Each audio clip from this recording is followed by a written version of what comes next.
नमस्कार, मैं हूं करमवीर और आप देख रहे हैं देश दुनिया। हमारे साथ हैं वरिष्ठ पत्रकार अफरोज जी सर। सर बहुत बहुत स्वागत है। नमस्कार सर, एक धर्मेंद्र जी की पिक्चर आई थी आंखें, जी। तो उसमें साहिर लुधियानवी ने एक गाना लिखा था कि हर तरह के जज्बात का ऐलान है आंखें, शबनम कभी शोला कभी तूफान है आंखें।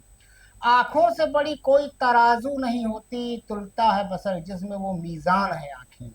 आंखें ही मिलाती हैं जमाने में दिलों को, अंजाम है तुम अगर अनजान है आंखें। लब कुछ भी कहें इससे हकीकत नहीं खुलती, इंसान के सच झूठ की पहचान है आंखें। अब सर, सौभाग्य से आपने भी सर एलएलबी किया, हमने भी किया, तो हमने सोचा दर्शकों की जानकारी दे एलएलबी का मतलब क्या होता है। तो हमारे यहाँ एलएलबी का मतलब जो होता है, हमारे यहाँ जो कहा जाता है वो बैचलर ऑफ लेजिस्लेटिव लॉ कहा जाता है, लेकिन ये बेसिकली लैटिन वर्ड है सर। और इसका मतलब होता है लेगम बैकलॉरियस बैकालारियस। हाँ, यानी बैचलर ऑफ लॉ कहलाता है हमारे शायद। यहाँ सर, हाँ, इंडिया में। बैचलर।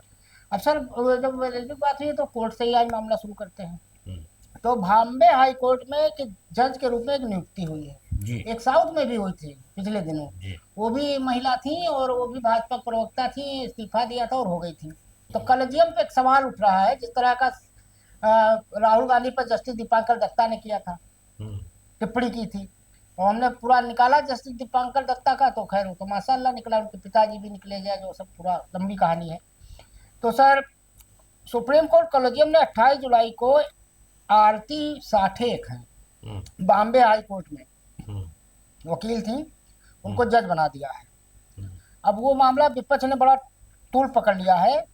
असल में है क्या उनका कहानी कि आरती साठे पहले भाजपा प्रवक्ता थी, हम्म, और फिर जनवरी 2024 में उन्होंने इस्तीफा दिया, हम्म, और 28 जुलाई को बॉम्बे हाई कोर्ट में 3 नए जजों की नियुक्ति हुई। इन 3 जजों में जो नाम थे, अजीत काथेलकर, आरती साठे और सुरेश गोधेश्वर। हम्म, आरती साठे के नाम पर विवाद उठा है, और ये जाने माने फैमिली कोर्ट के लॉयर कांति साठे की बेटी हैं। हम्म, आरती के पति अरुण भी वकील हैं, अरुण टैक्सेशन लॉ के सीनियर काउंसिल हैं। हम्म, और इनके पिताजी जो थे वो सुनील दत्त साहब के खिलाफ भाजपा से चुनाव भी लड़े थे। हम्म, और आरती साठे का परिवार मुंबई में रहता है, हम्म, और लंबे समय से तक भाजपा की प्रवक्ता नहीं। 2024 में उन्होंने इस्तीफा दे दिया था। हमें लग रहा है इस्तीफा दिलाया गया होगा कि उनको जज बना देंगे। अब ऐसे लोग जब जज बनेंगे तो जस्टिस दीपांकर दत्ता साहब की टिप्पणी करेंगे। हम्म, वह 89 में बीजेपी के टिकट से मुंबई नॉर्थ वेस्ट का लोकसभा चुनाव भी लड़े थे। इनके पिता जो हैं कांति साठे, क्या कहेंगे सर? सुनील दत्त के खिलाफ जी। लड़े। अब देखिए, ये तो जिसे भी इनके बारे में बताया जा रहा है, हम्म। साठे के बारे में, हम्म। कि ये जो है सरिता साठे नाम है, क्या नाम है? आरती। आरती साठे। हम्म। आरती साठे जी जानी मानी वकील भी हैं, और बीजेपी के लंबे समय से जुड़ी हुई, इनका पूरा परिवार, उनका खानदान जुड़ा है। जी। और इनके घर में इनके मतलब पिताजी चुनाव लड़ चुके, पिताजी सुनील दत्त चुनाव भी साहब के लड़ खिलाफ। चुके हैं। सुनील दत्त ये ने प्रवक्ता थी खुद। कांग्रेस से लड़ा था हम्म। लोकसभा का, तो उनके खिलाफ ये हम्म। इनके पिताजी हम्म। क्रांति साठे। साठे, हाँ। वो लड़े थे बीजेपी की तरफ से, लेकिन जीते नहीं थे। सुनील दत्त जीते इस उसमें। तो ये है कि ये खानदानी इनका बीजेपी से रिश्ता है, हम्म। संबंध है। हम्म। और ये कहना कि बीजेपी भी कह रही है, अरे उन्होंने तो 1.5 साल पहले इस्तीफा। अरे यार, जो विचारधारा और जो वो सोच आपके होती लिए है। काम कर चुका है, हम्म। ऐसे आदमी को कायदा इंटेलिजेंस इंक्वायरी होती है हम्म। कि ये किस विचारधारा का आदमी है, क्या इंसाफ करेगा। हम्म। तब कोर्ट में नियुक्ति होती है जजेस की, हम्म। ऐसे नहीं होती। उसकी इंटेलिजेंस रिपोर्ट भी पता कराई जाती है कि ऐसा तो नहीं है कि बहुत ही क्रांतिकारी है और बहुत ज़्यादा वैसा है। जो आदमी न्याय की कुर्सी पर बैठने वाला है, वो कई किस प्रवृत्ति का है, क्या है। लेकिन यह कि बीजेपी अपनी सफाई में खाली लगातार ये बात कह रही है हम्म। कि इससे बीजेपी का कोई मतलब नहीं है, वो तो अपनी योग्यता पर चुनी गई है। हम्म। लेकिन ले दे के यही है कि बड़ा विरोध हो रहा है, और इनको जो वो उनकी पार्टी है, क्या नाम है भाजपा। उसके, नहीं नहीं, अरे वो उनके अपने राव साहब की, हाँ हाँ, शरद पवार साहब शरद की। पवार की पार्टी के वो एमएलए हैं, उन्होंने ये मुद्दा रोहित पवार। रोहित पवार ने ये उठाया है, उनकी नियुक्ति को रद्द करने की मांग की है कि ऐसी नियुक्तियां होंगी तो फिर वो उसमें। लाजमी बात है, कॉलेजियम को भी सोचना चाहिए सुप्रीम कोर्ट अब कॉलेजियम को आप देखिए, इसमें अब ये इसमें तो उसमें दायरे में आ जाता है पूरा पूरा कॉलेजियम और पूरा पूरा न्यायपालिका। हम्म। कि एक तरफ आप कहते हैं कॉलेजियम को अधिकार दिया जाए, तो कॉलेजियम ने यही मेरिट चेक की, हम्म। ये नहीं देख पाया कि क्या है और कई ऐसे जजेस ने हमको बताया कि ऐसे लोग हैं जो कभी कोर्ट में गए नहीं, हाई कोर्ट, और हाई कोर्ट के जज बना दिए। सही है, सही है, तो बिल्कुल अब इस हकीकत है। तरीके की चीजें है।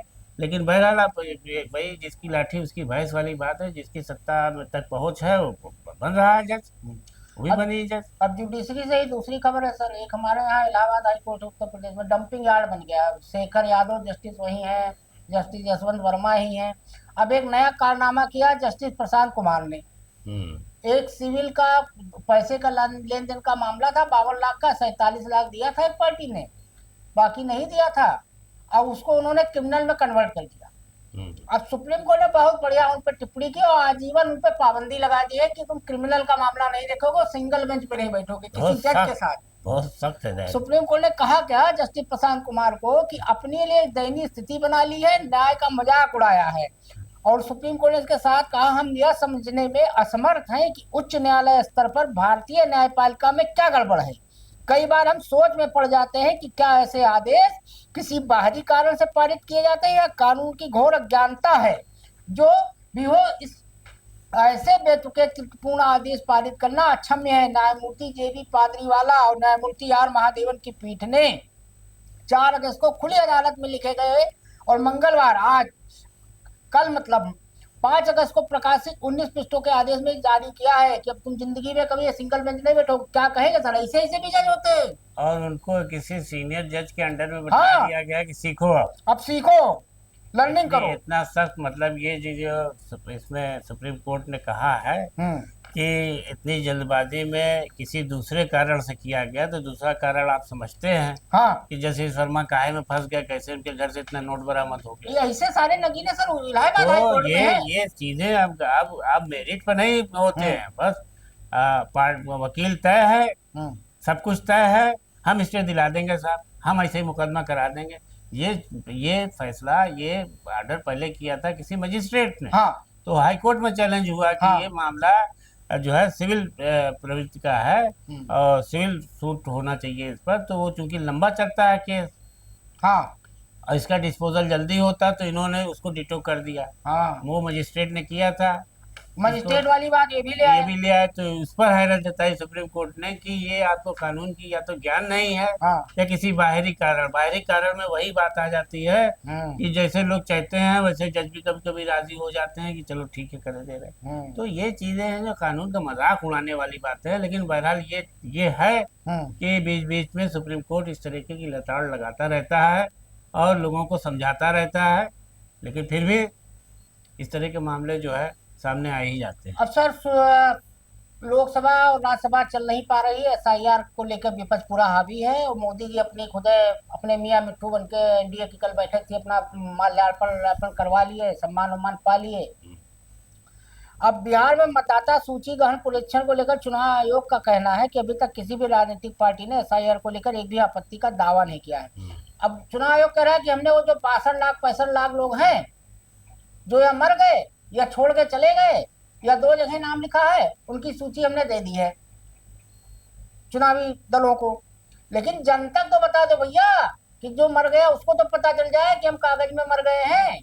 क्या कहेंगे सर? अब देखिए, सुप्रीम कोर्ट ने शनिवार तक कहा चुनाव आयोग इतना चालाकी से सब कदम उठाता है, और चुनाव आयोग क्या काम कर रहा है, ये वो लोग काम कर रहे हैं जिनके इशारे पे सब चल रहा है। कि अब ये बात कहो कि साहब किसी ने अभी तक आपत्ति नहीं दाखिल की। इससे पहले राहुल गांधी का एक टाइम्स ऑफ इंडिया में या किसी अंग्रेजी अखबार में एक इंटरव्यू या बयान आया था जिसमें उन्होंने वोटों की चोरी की, इतना वोट कहाँ से आया और क्या आया और क्या आया, वो सवाल उठा दिया था। तो आयोग से लोग जवाब मांगने लगे थे। तो आयोग जब फंसने लगा तो उसने कहा कि राहुल गांधी ने कहा अखबार में बयान आया, हमसे तो कुछ मांगा नहीं लिखित, जब लिखित मांगेंगे तो हम देंगे। इस तरीके की बातें कि अभी तक किसी ने आपत्ति नहीं की है।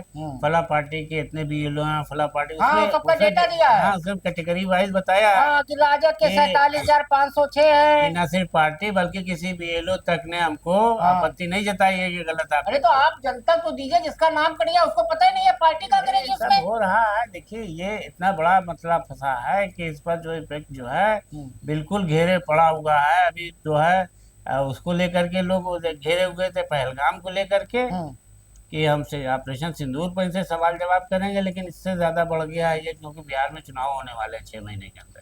और सुप्रीम कोर्ट ने तो खुद ही कहा था पिछली सुनवाई में कि अगर लार्ज स्केल पे कुछ गड़बड़ होगा तो हम उसको बंद करेंगे। 65 लाख तो हमारे ख्याल से छोटा मोटा तो संख्या है नहीं सर। अब 12 तारीख को सुनवाई लगी है इस पे। अब देखिए ये तो अगर इस पर कोई चैलेंज कर रहा है तो सुप्रीम कोर्ट को इसको आयोग से तो पूछना ही चाहिए कि भाई 65 लाख लोग आपने पहले तो ये चला था कि इसमें जो है वो भारत बांग्लादेशी और कहाँ कहाँ के लोग हाँ, फर्जी एक ज्ञानेश कुमार गुप्ता आज तक नहीं बता पाए, बनिया फर- दुकान खोल के बैठे हैं कि फर्जी चुनाव आयोग को। फर्जी बन गए हैं उनके जो यहाँ के नागरिक नहीं है। अब आपने उसको एको नहीं बता पाया बड़े आज उससे तरीके से कहा कि या तो मर गए हैं या परमानेंट चले गए हैं तक। और या उनका पता नहीं चल रहा है। अब सर आज राहुल गांधी के ऊपर तो पूरे देश में हमारे ख्याल से मानहानि का मुकदमा ही है। एक लखनऊ वाला था जिसमें जस्टिस दीपांकर दत्ता कल ज्ञान दिए थे। अब ये चाईबासा झारखंड में लगा हुआ था आज, तो खैर उनको मानहानि का केस था, उसमें राहत दे दी है। और केंद्रीय गृह मंत्री अमित शाह पर विवादित टिप्पणी की थी। उसके बाद भाजपा के नेता प्रताप कटियार ने मानहानि का केस किया था। 2018 का मामला है, क्या कहेंगे सर? अब देखिए राहुल गांधी के खिलाफ तो हर कदम पर जमानत मिल गई उनको? जमानत मिल भी जाती है, इसलिए मिल जाती है कि इतना बड़ा इशू नहीं, उससे ज्यादा लोग कमेंट किया करते हैं। हाँ। कोई किसी को अब थोड़ी पार मोदी जी कह तो देता है, एक कोई किसी को कुछ कह 50 देता है। करोड़ की गर्लफ्रेंड और हाँ, पता नहीं क्या क्या मोदी क्या जी क्या कह जाते कहते हैं। रहते हैं और कहीं कोई मुकदमा नहीं ठोकने जाता, सिर्फ हाँ। राहुल गांधी के खिलाफ ठोक जाता है मुकदमा। हमें कहते हैं उनके पास पूरी चीन डायरी के है ही पूरी। मामले को लेके कितने नेताओं ने, कितनी पार्टियों ने, हाँ। मलिक मर गए बेचारे, वो कितना के बोले थे, सतपाल मलिक। सतपाल मलिक। उनकी तो किताब द ट्रूथ गायब है सर, मैं खोज रहा हूँ तो कल ये से। सब चीजें हैं राहुल गांधी को सिर्फ प्रताड़ित करने की और सत- कांग्रेस को दिक्कत में खड़ा रखने की। सतपाल मलिक तो मरने से पहले एक लंबा चौड़ा पोस्ट लिख गए हैं, उसमें पूरा कच्चा चिट्ठा है मोदी जी का। कोर्ट ने क्या कह दिया कि आप सच्चे भारतीय की तरह कर देते हैं, पूरा जो है सरकार बैठ गई। हाँ, अरे गौरव भाटिया अंग्रेजी में बोल रहे जितने थे। सबके पास टाइम निकल आया कि किरण रिजिजू भी बैठे हैं, वो भी बैठे हैं, वो भी बैठे हैं, लेकिन प्रियंका गांधी ने करारा जवाब दिया। राहुल गांधी को कोर्ट ने कैसे फटकारा है देखिए। वो चीन की भाषा बोलते हैं, वो देश की भाषा बोलते हैं, भारतीय यहाँ ही नहीं है। और जस्टिस दत्ता फाइनल करेंगे कि कितना किलोमीटर है। आप देना जब हाँ। प्रियंका गांधी की बात का जवाब दे कोर्ट। ना वो नहीं दे पा यहाँ रहे। हम तय कर सकते हैं वैसे सच्चे इसमें भारतीय आप सी- हैं कि नहीं है। इस पे सीजीआई को एक्शन लेना चाहिए जस्टिस दीपांकर दत्ता के खिलाफ। बिल्कुल। अब सर एनएसडीपी मामले में गुजरात टॉप पर है। हुआ क्या कि एक जैसे होता गया राज्यवार कुल कितनी सबकी आमदनी है, तो गुजरात उसमें टॉप पे निकल गया। हमारे यूपी की हालत बड़ी खराब है। अभी योगी जी आज ही गए थे बरेली में, मार उद्घाटन करके आए हैं। इतना रोजगार दे दिए, इतना ये किए। हमारी जो वो है 2023-24 में महाराष्ट्र मध्य प्रदेश ने बीते दशक में उल्लेखनीय प्रगति की है। 2023-24 में प्रति व्यक्ति आय 1.92 लाख रही, जो अब तमिलनाडु तेलंगाना से भी आगे निकल चुकी है। लेकिन उत्तराखंड और उत्तर प्रदेश, जहाँ इस समय बादल फटा हुआ है उत्तराखंड में, वहाँ यूपी की प्रति व्यक्ति आय 1960 में अखिल भारतीय औसत का 60.7 थी, जब नेहरू जी थे, जिसको रोजगारी आते हैं अमित शाह और मोदी जी। और अब घटकर 40.3% रह गई है। अब इसके लिए मोदी जिम्मेदार है, योगी जिम्मेदार है कि नेहरू जी जिम्मेदार है? क्या कहेंगे 2 लाइन में सर? चलिए अब देखिए, अपने राज्य में किसी भी कमी को लोग सुनना नहीं चाहते। जो प्रधानमंत्री हैं या जितने भी जिम्मेदार हैं बीजेपी में, तब 60% बस थी। वो आए थे ये कह करके कि कांग्रेस ने 70 साल में देश को बर्बाद कर डाला। हाँ। अब हम जो है हमको मौका दीजिए, हम चौकीदार बनाइए, हमको चौकीदार बने, रक्षक प्रधान बनिए, सेवक प्रधान बने, सेवक है, चाय वाला बने। मौका दीजिए। और आप आए तो वही कांग्रेस का गाना गाने लगे। तो वही तो कर रही थी, हम कहाँ कर रहे हैं। हाँ, नेहरू जी कर गए हैं बाप। नेहरू जी कर गए। हाँ। अब सर अमेरिका के राष्ट्रपति my friend Donald Trump, Modi ji आजकल वही गाना गा रहे हैं, दोस्त दोस्त ना रहा प्यार प्यार ना। हाँ, ऐसा सिला दिया तूने मेरे प्यार का, बड़े बेआबरू होके। कांग्रेस वाले तो ये उनको व्यंग कर रहे हैं, दोस्त दोस्त ना। हाँ, अरे वही है, मोदी जी कहीं मुंह दिखाने लगे, वो अपने मियाँ मिट्ठू चाहे जो बोल रहे अपने ये उसमें माला वाला पहन कर ताली ठोक ले। तो अमेरिका के राष्ट्रपति डोनाल्ड ट्रम्प ने कहा है कि उन्हें इस बात की जानकारी नहीं है कि अमेरिका रूस से यूरेनियम का तो केमिकल जैसे उत्पाद आयात करता है। जब फंसे तो अब ये बोल रहा है। हाँ, भारत का विदेश मंत्रालय कह रहा था कि नहीं वो तो रसिया से खरीदते हैं। वो कह रहा हमें जानकारी ही नहीं है। अब उसके अलावा भी मोदी जी बहुत कुछ कहे। वो डोनाल्ड ट्रम्प कहे, प्रेस कॉन्फ्रेंस के दौरान ट्रम्प से ये भी पूछा गया कि क्या वे उन सभी देशों पर 100% टैरिफ लगाने वाले हैं जो रूस से ऊर्जा खरीदते हैं। इसके जवाब में ट्रम्प ने कहा, मैंने प्रतिशत तो नहीं बताया, लेकिन हम इस पर काम कर रहे हैं, आने वाले वक्त में देखेंगे कि क्या होता है। टैरिफ पर अमेरिका के ऊपर पहली बार प्रतिक्रिया देते हुए भारत ने बयान जारी किया था क्या कहेंगे सर? अब देखिए एक फिल्म आई थी गजनी, हाँ, जिसमें वो लिख लेता है। शॉर्ट टेम्पर्ड मेमोरी लॉस होता है उसका, हाँ, कि कभी उसको सब याद आ जाता है, कभी वो सब भूल जाता और एक वो आई थी पिक्चर जिसमें वो कादर खान रहते हैं, भूला। है। हाँ तो वो आज दुग्गल साहब अंधे हैं, आज हाँ, दुग्गल साहब बहरे हैं। तो वही हालत हो रही है अपने डोनाल्ड ट्रंप की। उनको सब मालूम है, सब पता है, लेकिन सवाल जवाब में वो कभी कहते हैं हमें पता नहीं है कि हमारे देश में भी ये सब मंगाई जाती है रूस से चीजें, और ट्रम्प साहब फिर और बोले। दूसरों से कह रहे हैं कि तुम रूस से ये चीज ना खरीदो। हाँ, तो अजीब बात है उनकी, उनके बारे में तो क्या क्या कहा जाए, उनके बारे में क्या कहा जाए। उनकी ऐसी हालत हो गई है कि वो जो बोले वही सही है। और फिर ट्रम्प बोले। हाँ उन्होंने फिर कहा कि हमने भारत और पाकिस्तान का युद्ध रुकवाया। हमने कहा 35-40 बार हो चुका, अब हमने भी नोट करना बंद कर दिया है। और उसके अलावा कहा कि मैंने पिछले 5 महीनों में 5 युद्ध रोके हैं। अगर आप हाल के 2-3 महीनों के उदाहरण देखें तो यह अविश्वसनीय है। हम तो कह रहे हैं कि नोबेल दे के मुक्ति करना चाहिए सर। अब सर, अजीत डोभाल साहब जो हमारे एनएसए हैं वो गए हैं रसिया हम्म, मुलाकात करने। और एसओएस का बैठक है, मोदी जी भी जा रहे हैं। चाइना, जापान जाएंगे, फिर चाइना जाएंगे।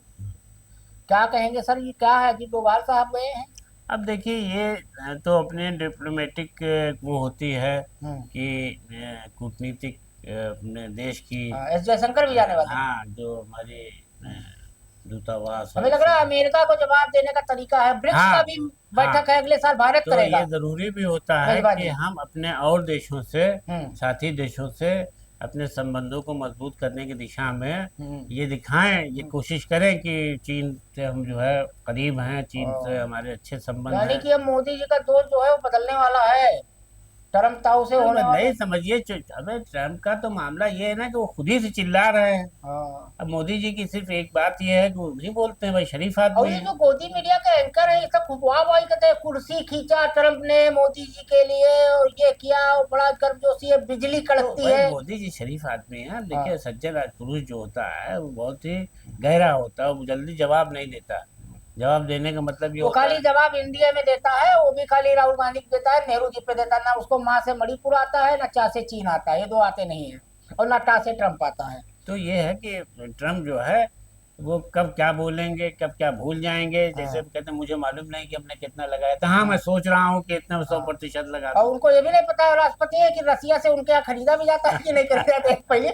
मतलब घर का मुखिया अगर मैं हूँ, क्या मुझे ये नहीं बताइए, पता है आप सबको डरा रहे हैं कि हमारे चीन यहाँ को, राशन कहाँ भारत से को, आता कि है। आप रूस को जो है हम्म। अगर तेल खरीदेंगे तो आप यूक्रेन को हम्म। उसकी मदद करेंगे, रूस की यूक्रेन की तबाही को लेकर। और घर के मुखिया को पता नहीं कि राशन उसके यहाँ कहाँ से आता हाँ है। ये नहीं पता। पता करूंगा। और जब किसी ने पूछ लिया कि आप यहाँ से भी जो ये आता है तो कहेंगे वो मुझे पता नहीं है।